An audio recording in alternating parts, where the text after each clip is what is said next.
Now, some people like ads, some people don't, and that's okay.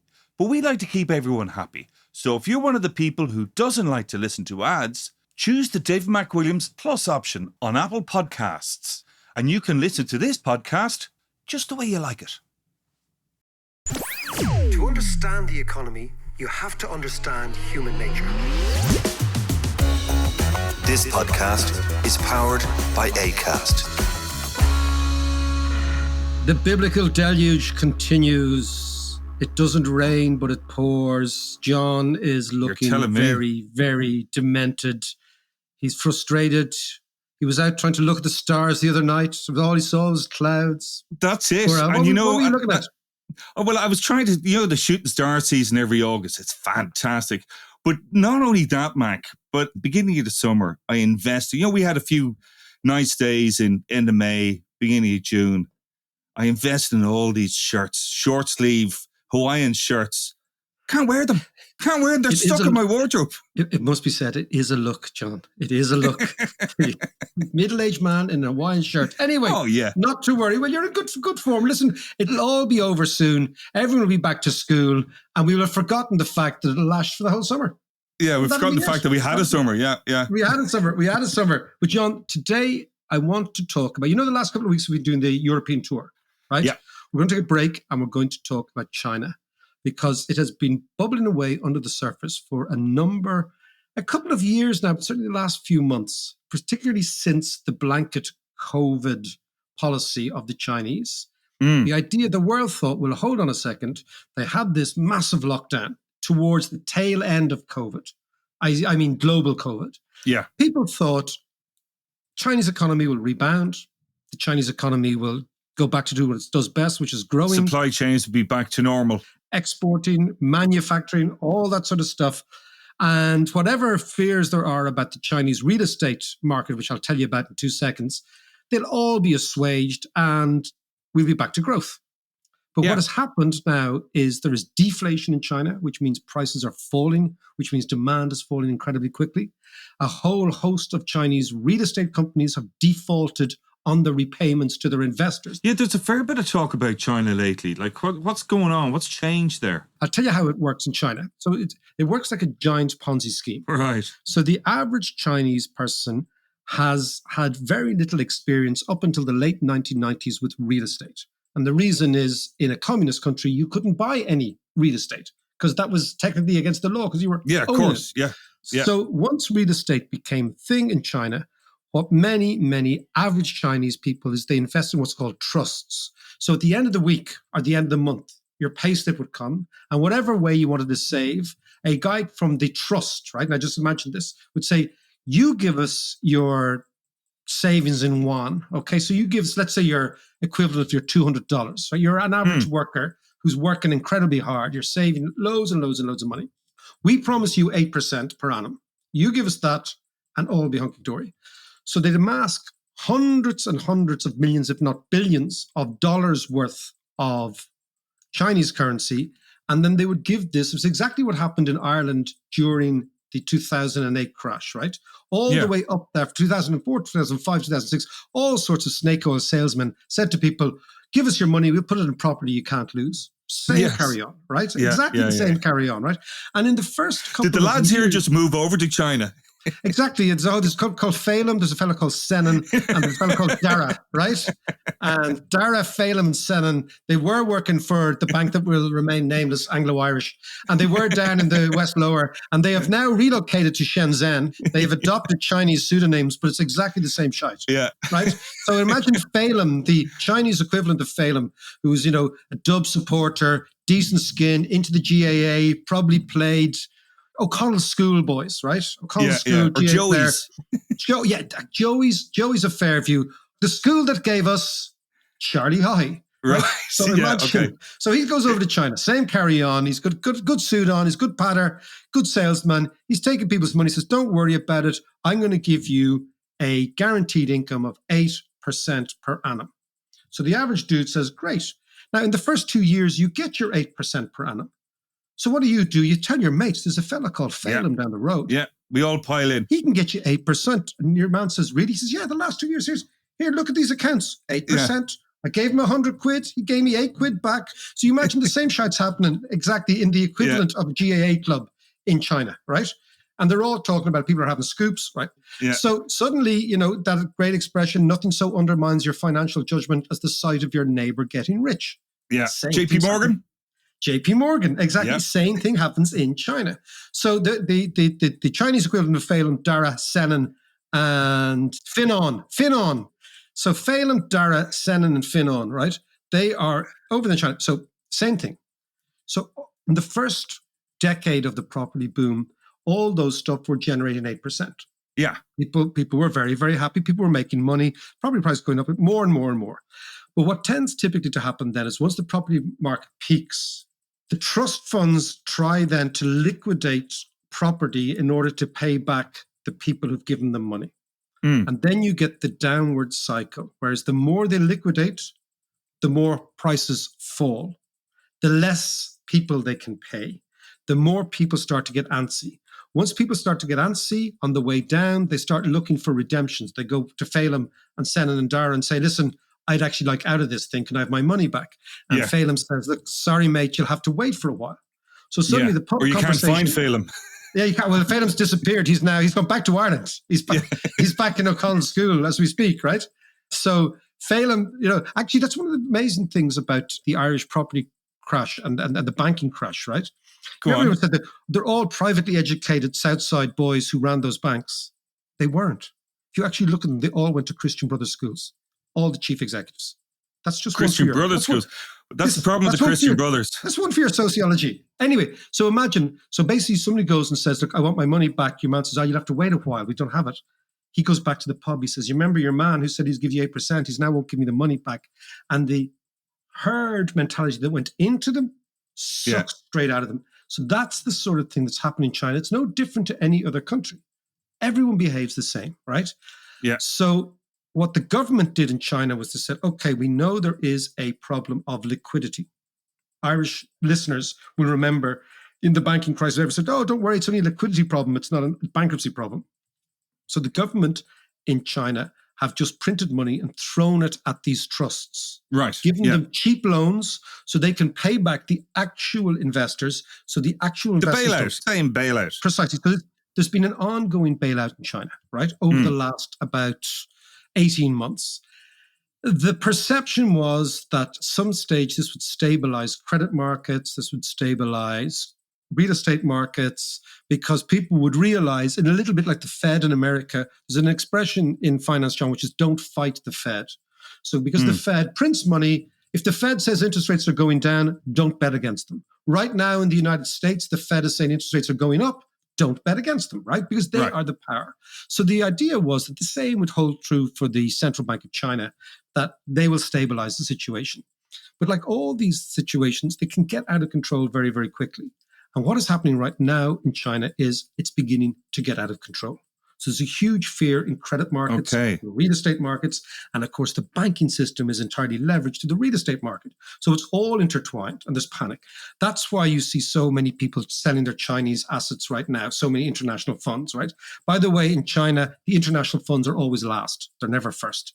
The Chinese clever ones have got their money out. Of course. Right? Yeah. So then you add that to this post-COVID trauma in China, where the veil has kind of slipped, and we're going to talk to Adam Posen of the Peterson Institute in a second, right? Because he's written a fantastic piece in a magazine called Foreign Affairs, and we'll explain that to you in a second.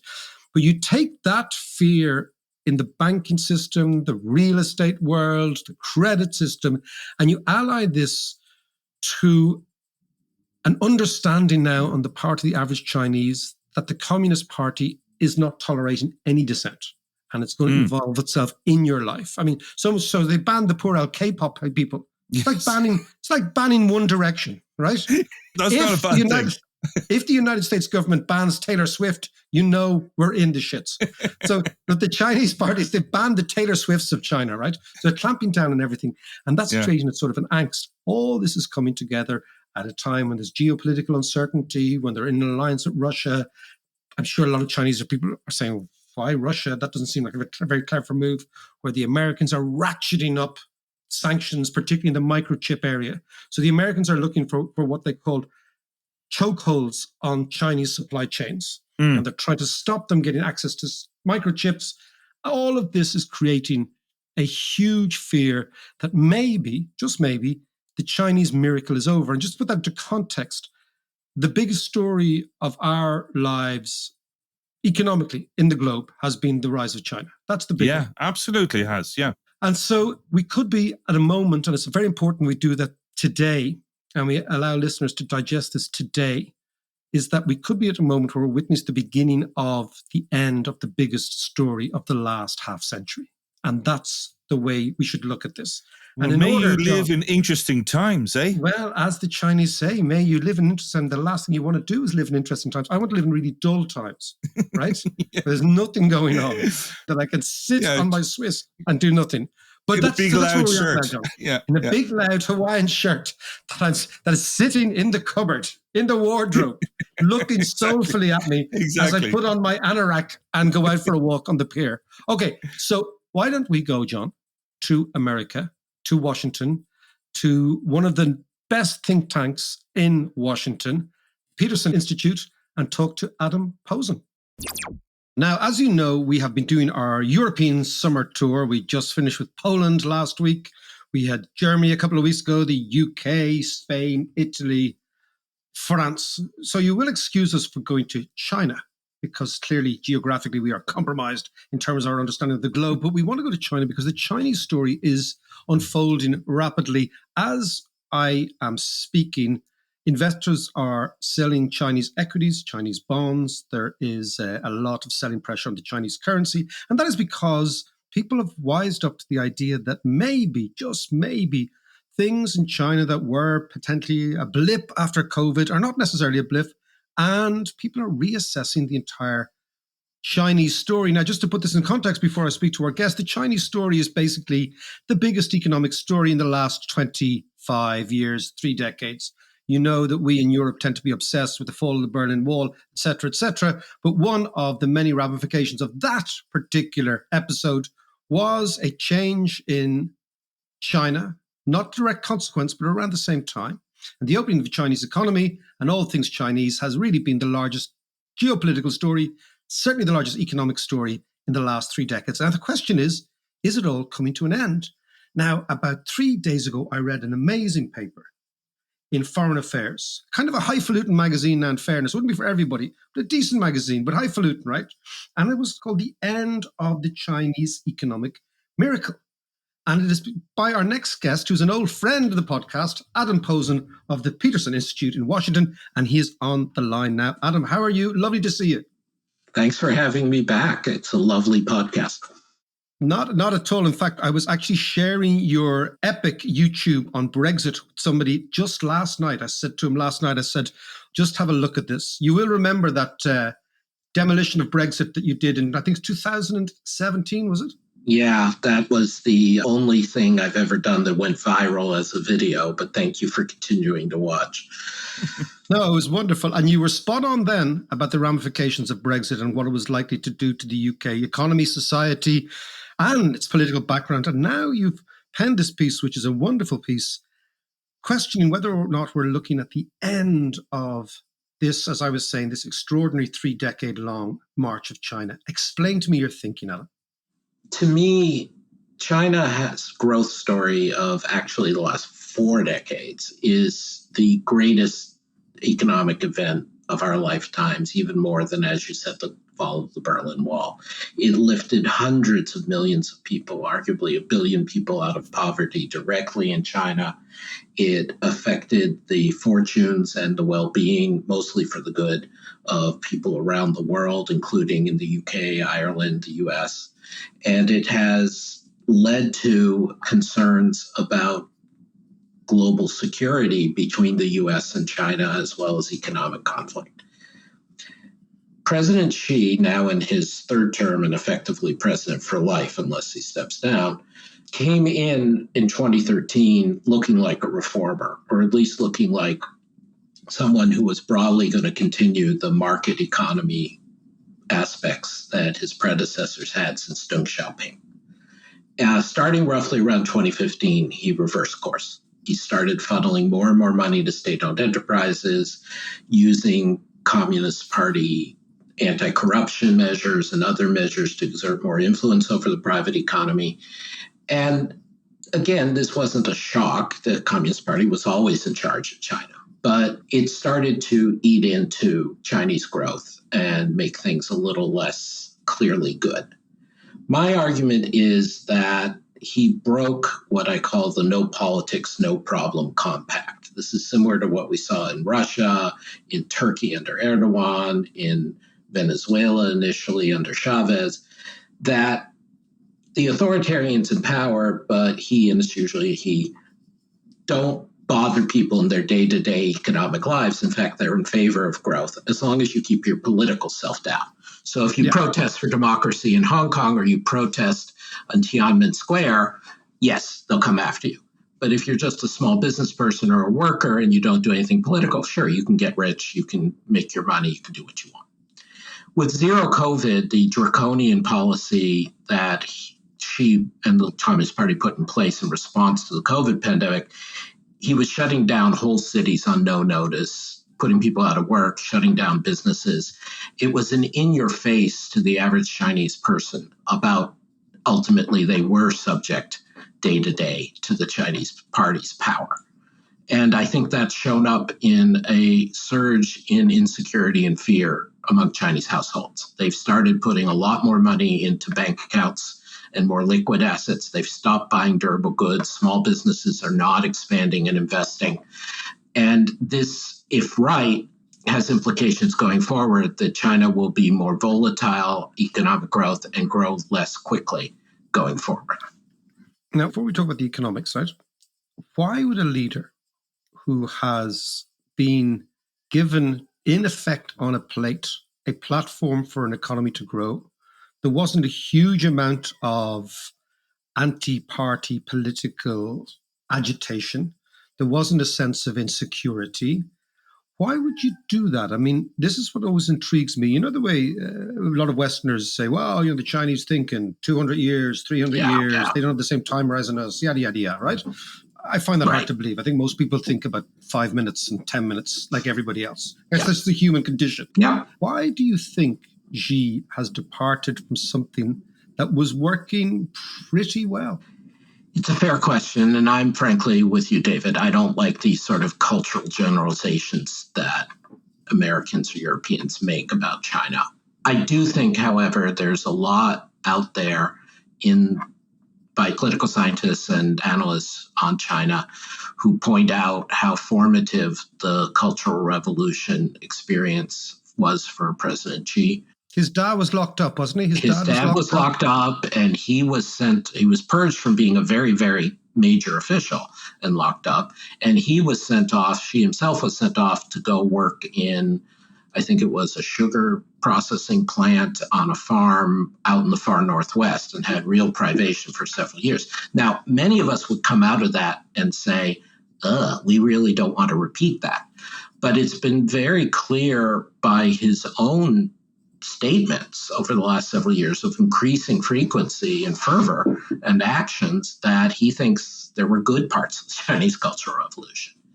But I think the other way to think about it is places of political economy that we do know. That, to me, the economic miracle in China was that you had the succession of autocrat leaders from Deng and the various, I'm not going to try to pronounce all their names, the Chinese party heads that ran up until Xi. Sure. And they were dictators, but they respected basically this no politics, no problem compact. And the idea that an all-powerful autocrat managed to hold back all those years is, to me, the miracle. And that let the Chinese, there's a lot of other stuff going on, obviously, but that fundamentally let the Chinese get on with it and do it's the that thing about the economic things Roman they Empire. did. It's not how quickly it collapses. The fact that it actually lasted so long so you think the same thing. It's not that he switched. It's the fact that none of the rest of them switched in the same process. Yeah. So what we know about China from this sort of macroeconomic policy, I want to get back to your description of China having long COVID economically, which I love this expression, which you coined in that piece. But We know that it's been printing lots of money. It has a very unusual relationship with money. It tends to throw money at problems, tends to generate credit at will. The credit doesn't go necessarily through the banking system. It goes through a whole machination of government agencies. We know they have a huge oversupply of property, a huge oversupply of apartments, all that sort of stuff. Is that the only thing that you worry about, or is there other things you worry about? Clearly, there's a lot of other problems out there. And so there's a number of people who've come out very strongly opposed to my assessment in this article. It's gotten a lot of attention, though not from China, which is another story. But there are some people, notably Michael Pettis, who's a well-known expert on the Chinese economy, but also my colleague at Peterson, Nicholas Lardy, who think I'm overlooking things. In Pettis and the other so-called structuralists, it's that there's been this accumulation of bad debt and misallocated capital for years and years and years. And so it's just a matter of time in a different sense. And they were fated to have a problem. Xi's behavior actually doesn't change very much. My colleague Nick Lardy is more of the camp, you're all overestimating the problems right now. Yeah, there's a serious problem in the banking, and not so much in the banking system, in the real estate sector, but it's within bounds and consumption isn't that far off what it used to be. And my view, as you invoke, I call it economic long COVID, is that there's going to be this persistent sluggishness and lack of response to stimulus, lack of vitality in the Chinese economy for years to come because it was a turning point. So I think the breaking news that obviously came out after I had written, let alone published this piece about these enormous property developers in China having a problem is real. I also know that China and Japan and South Korea and other Asian countries have managed to roll over and get through those kinds of real estate problems. So I think it's a real thing, but I don't think it's the underlying issue. So are you saying that the underlying issue is this insecurity that has been injected, in a sense, into the population after the COVID response? So they suddenly realize we're not that free anymore. In fact, we're back to where we are. And the economics that we all assume is based on a certain amount of freedom, a certain amount of economic sovereignty, a certain amount of go-gettingness and dynamism of the people. And that has been mortally wounded by the COVID experience. Very well put. Yes, that is what I believe. And so when I have people, and Adam Tooze, the popular historian, has written this, who say, how can you be ignoring the financial sector problems? Why are you so focused on this? And to me, I look at it and I see it the opposite way around. How can all these economic analysts be ignoring the enormous shock and change that Xi and the party leadership have imposed on China over the last several years? As you know, Adam, bitching amongst the economic monastic fraternity is part of the background noise of this absolutely, game. Absolutely. It's part of the game, and you hear it on this program. And this is I've always thought that, when you go up to the higher level of economics, it's like you go into the regions of theology. It's nothing to do with statistics or mathematics or our understanding of the way the macroeconomic works. It's based on the notion that every statistic has an agenda, as I said last week, and everyone has an agenda. But I want to tease this thing out because we have on this program, it's because we're Irish and we've seen the economy take off and et cetera, et cetera. Right. We like the link between this idea of a certain amount of economic and personal sovereignty and economic growth. That where you see when people are allowed to do their thing and back themselves, for want of a more descriptive word, things tend to happen. And those things tend to be positive. And they tend to happen at a time when the top man decides to actually disappear for a while. He's still around, but he's not interfering in your life. And I think you see the world quite similarly. Yeah, I think it is, in logical terms, not sufficient. It's not the only thing you need for economic success to have people have the self-sovereignty and space, as you put it, to get on with their lives. But I very much feel that it is necessary that people have space to get on with their economic lives. And if you don't have that, then sustained growth is not possible. And that's why I contextualize or compare the recent developments in China to these other autocratic regimes, because we have seen repeatedly some of these countries that are very oppressive of people oppressive minority groups, oppressive political expression, but who have had good economic records. And if you look at it under the hood, it's because they do allow exactly that kind of space. And going back to Deng Xiaoping, there were very clear statements of guidance from him about allowing that kind of space and even experimentation across regions by different local governments.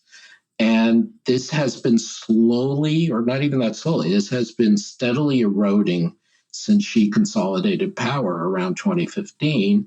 And to me, it was still reversible, but now we're past what I fear is a point of no return, that it's going to be very difficult for the Chinese authorities to credibly tell people, we're not going to take away on a moment's notice your livelihood. I mean, they can say all they want. They can tell the tycoons, oh, we actually are in favor of the private sector. And they can say, oh, that was just COVID. We're not going to do it again. But the whole point of an autocrat versus a constitutional republic is you can't credibly promise you're not going to do it. In fact, you're probably not even going to admit you made a mistake and overdid it. I'm fascinated the way this plays out in the piece and the way you see the end game. Tell me about demography, because I've only visited China 5 times and I have been unbelievably impressed. I was impressed with the dynamism. I was impressed with the change, like over 2 or 3 years. And, you've heard it before, the new railways and the undergrounds and the this, that, and the other. But there was extraordinary dynamism. What I was also surprised how fashionable the people in Shanghai were and how they were. But the ticking time bomb was demography. The fact that the country was getting old and old quickly. And people said, now, have a look at what happened to Japan. That's the way China's going to go because demography is dictating. Do you buy that idea? I buy it part way. There's no denying the demographic changes underway in China are very well known and are very powerful. Partly it's aging, as you said, because the fertility rates went down so much under the one-child policy, but then did not bounce back up very much when the one-child policy was lifted for a variety of reasons, including some positive things. So it's the one child of the one child, I always say. That's the problem with your one child. It doesn't stop there. Like demography doesn't stop when you decide, let's all have kids, because you don't have enough kids to have kids. That's the problem. Well, and also they don't want to have kids because they're getting higher income and it's more expensive to raise kids. And women are getting more options, and so there's that. But the other thing was during the one-child policy, not quite to Indian levels, but there was a huge, in demographic terms, shift against daughters. So in rural China, they were aborting or getting rid of female children, female fetuses and babies. It was femicide. It was femicide on a large scale. And so that also skews things quite a bit. And for all the sexism in Japan or Korea, they did not engage in that. So the demographics is there. But if you go to Japan or Korea, the demographics is not preventing them from being dynamic economies. It's a drag. It shows up in some deflationary aspects. It may arguably show up in some slowness to adopt new technologies, but they're still innovating. And that's still true to some degree in China as well. I don't want to overstate this. The demographics is there, and you would have to compensate for it. But it's not the whole story. So give me the other bits of the story. Well, the other bits are primarily what we were already talking about, that the encroachment of the state on the private sector, and again, my argument about economic long COVID, that it is now very much into the average household, the average small business in a way it wasn't for a long while. That's big. You can deal with it, but this real estate crash, and importantly, the connections and dependence of local governments on real estate deals for revenue, that's big. And then in the background, there's, of course, the conflict over economics and security with the U.S. and some of its allies, which means that both because of U.S. restrictions, but also because of the self-sufficiency drive and retaliation that she wants, is diminishing markets, diminishing vitality, diminishing competition in China. So there's a bunch of things going on, but most of them could be dealt with if the party leadership hadn't undercut their credibility that they were letting the people get on with their lives economically. Now, anyone who's studied even vaguely Chinese history in the last 100 years, let alone going back further, there's always this myth, oh, well, China's been a unitary state for 3,000 years and the stability and continuity. And you kind of buy that until you actually read the history. Say, oh, no, my God. No. This is an unbelievably violent place. It is tumultuous.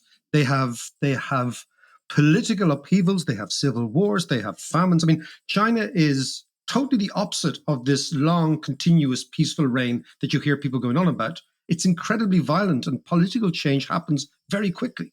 I mean, you're right. And there are obviously great things your listeners can read about Chinese history. I think that is part of why I talk about my version of what the miracle was and how it changed. Is it's kind of like Hobbes's Leviathan, which was written, as you know, after the British Civil Wars, that if you have chaos, if you have civil war, you want a strong enough state to impose some kind of order. Absent that, nothing works.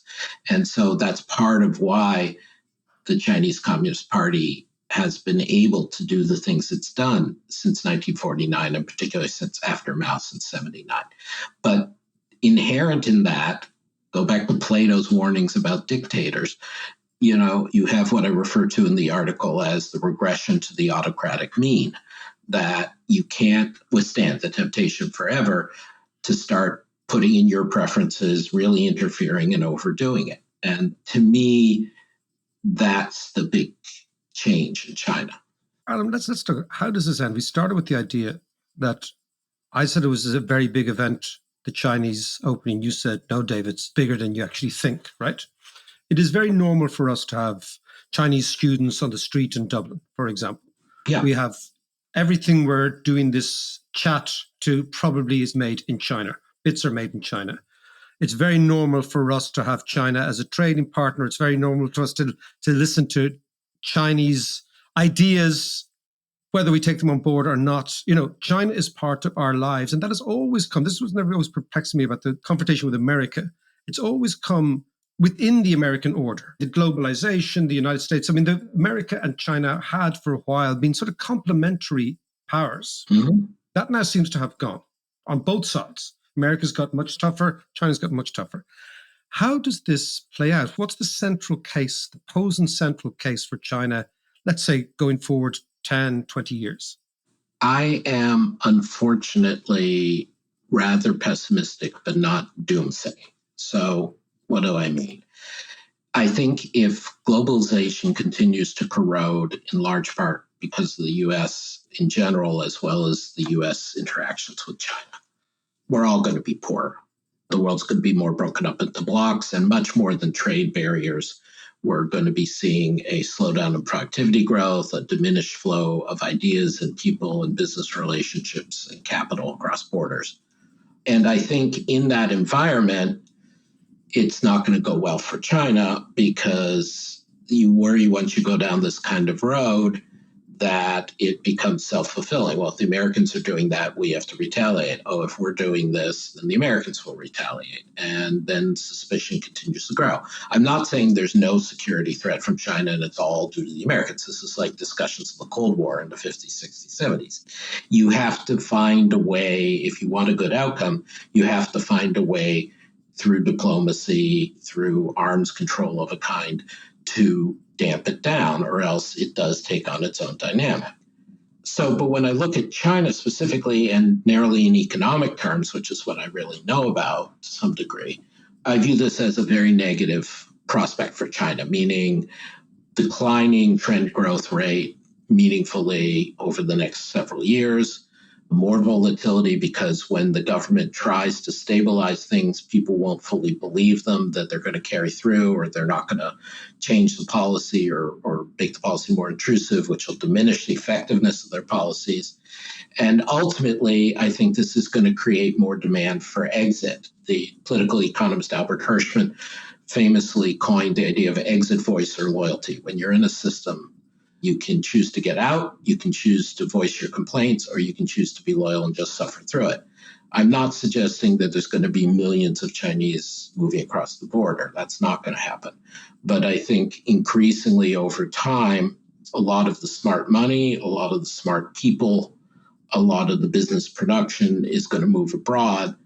And at the margin, that's going to threaten Xi and the party, and they're going to put up more barriers. And then that starts its own cycle, as we've seen previously in Latin America and elsewhere.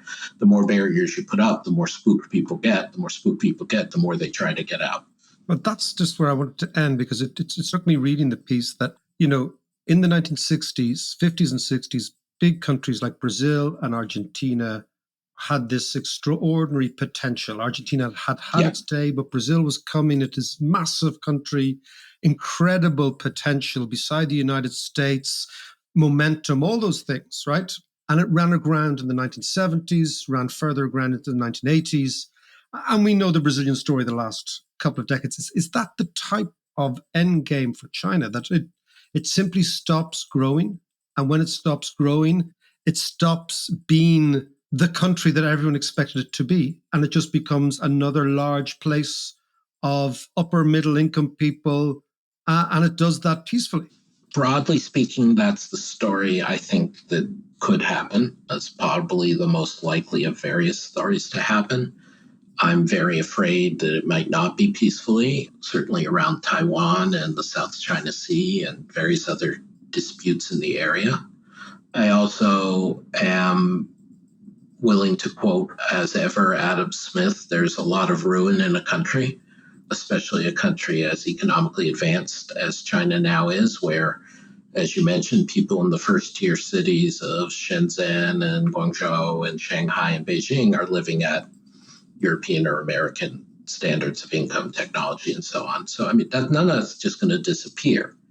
And I say in my article, no one should expect that this leads to a rapid fall of Xi or a major change in the near term. But I do think that kind of grinding down of China's future is there. And it goes with what you raised earlier about demographics and some of these other long-term issues. If you have a vibrant private economy and you have a credible, competent but restrained government, you can deal with those. If you have a very overly interventionist government and a less vibrant private economy, then those problems become worse. Can I ask just one last thing, Adam, before I let you go? When I see Xi and Putin, right, smiling and talking about the no limits friendship, and I see Xi having a scrap with the United States, and I see the importance of the relationship with the United States to China, and the complete absence, really, of an importance of a relationship with Russia and China, I see a rather idiotic foreign policy. Now, that's just one man, one Irish man looking out at the world, right? I see it's very lopsided. I see there's nothing in it for China. Bit of cheap oil, but they get cheap oil anyway. You know, the Americans guarantee the price of oil in the world, in effect, through demand. And, you know, the Chinese have been piggybacking on that for years and years and years. And I'm thinking to myself, is that the movement of a genius or an adolescent? I think it's neither. I think it's the movement of a country making the best of its position. I mean, the degree they have a good friendship with Russia, they don't have to have millions of troops on the Russia-China border, which they did for a very long time from the 60s into the 90s. If they have a relationship with Russia, they can essentially use Russia and its nuclear threat and its non-conventional threats to the U.S. to do bad things to the U.S. and Europe without having their fingerprints on it. I think if they're trying to self-insure against sanctions, it's nice for them to have a relationship with Russia for various kinds of minerals and energy. So I think it's making the best of the hand they've been dealt. I am hopeful, maybe it's the wrong word, but I am expecting that over time, having the weaknesses of Russia as an ally will, over time, outweigh the benefits. I mean, think of Austria-Hungary and Germany before the First World War, right? So Germany couldn't get France or Britain or Russia as an ally, and it was stuck with It was Austria-Hungary. stuck with Austria. And I can't remember what the German High Command's expression was, but it wasn't about the Austrian army. It wasn't very far away from the Eisenhower quip that he preferred the German army in front of him than the French army behind him. Yeah, and I think we could get there. But for the time being, with the hand the Chinese have, and frankly, the aggressiveness of the Americans against them, I think they're playing that part of their hand reasonably well.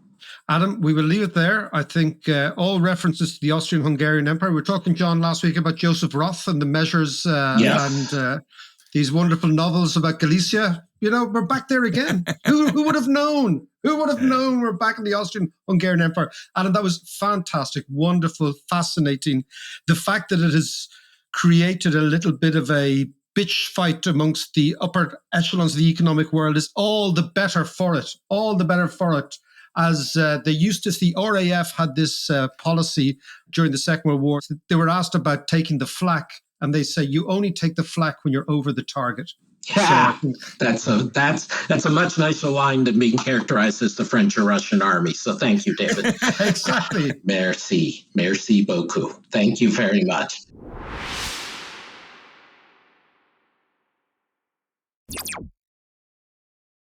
So, as you were saying earlier, Mac, it's the end of the biggest story.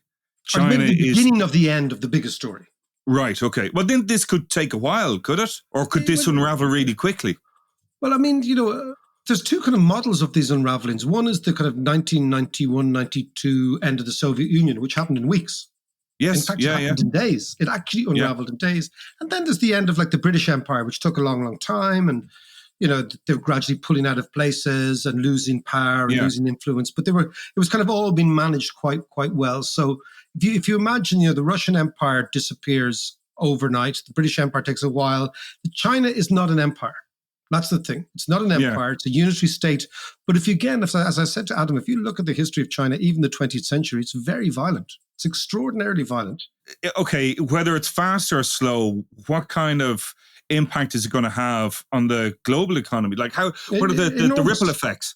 Well, it's enormous because the first thing is what you will see is a flight of capital out of China. And what I mean capital, I don't mean like just bonds and stocks and money, but what you will see is real companies. So you take a country like Japan. Japan in the 1980s and 1990s figured out they were getting very, very old. So they had decided that they wanted to have this policy of making Japanese stuff elsewhere to avail of cheap workforces.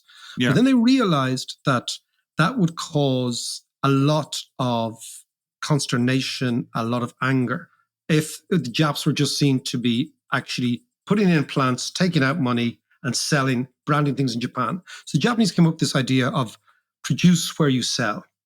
So they produce Japanese goods in China to sell to Chinese people, right? They change the branding, they change the title, they change everything. So they're trying to avoid that. In the case where the Chinese consumer begins to stop spending and unravels as a force, then a lot of that stuff will come out of China. That's the first thing. The Americans have also been doing this thing called friendshoring, which is basically they're advising American companies to relocate countries that are friendly to the United States, right? Yeah. That means the Western Europe, Canada, Mexico, Western Europe, Ireland, these sort of countries. Yeah. So we would stand to gain enormously. But the most important thing is the deflationary impact of China on the world. And by that, I mean, the fact that smartphones, cost of these has collapsed as a result of being made in China. If that were to stop, that would have a massively inflationary impact on the world. So the price of lots of consumer goods would go up dramatically. So it's a very, very fine balancing act that we're at. And I think what we should do is we should keep this on the back of all our discussions, right? That, this is like, for example, between 1870 and 1914, in the first era of globalization, there was an assumption that the world would always be globalized, that capital would be mobile, that Western countries could, via a combination of investment and imperialism, it must be said, extract resources from cheaper countries. And that was the way the world worked. Yeah. And that all collapsed in 1914, and we went into a different phase. So I think we should look at this as the same idea, that we've had 40 years of this extraordinary cheap boom from China, extraordinary cheap manufacturing and consumer goods. We've had a sense that China's part of the world. We have a sense that China's in the same game as us. Maybe that's all over now. And if it is, we just, we know that David McWilliams' podcast is watching you. Tell Xi when he's sitting there having his Weetabix. They're watching us, actually. They're watching us. If we get jammed now, if there's a big signal, then that's it. And you go, get back into your Hawaiian shirt, and let's hope for maybe a couple of days next week in the sun. Absolutely. Maybe, hopefully. All right, boss. Talk to you Thursday. Take it easy. Good luck.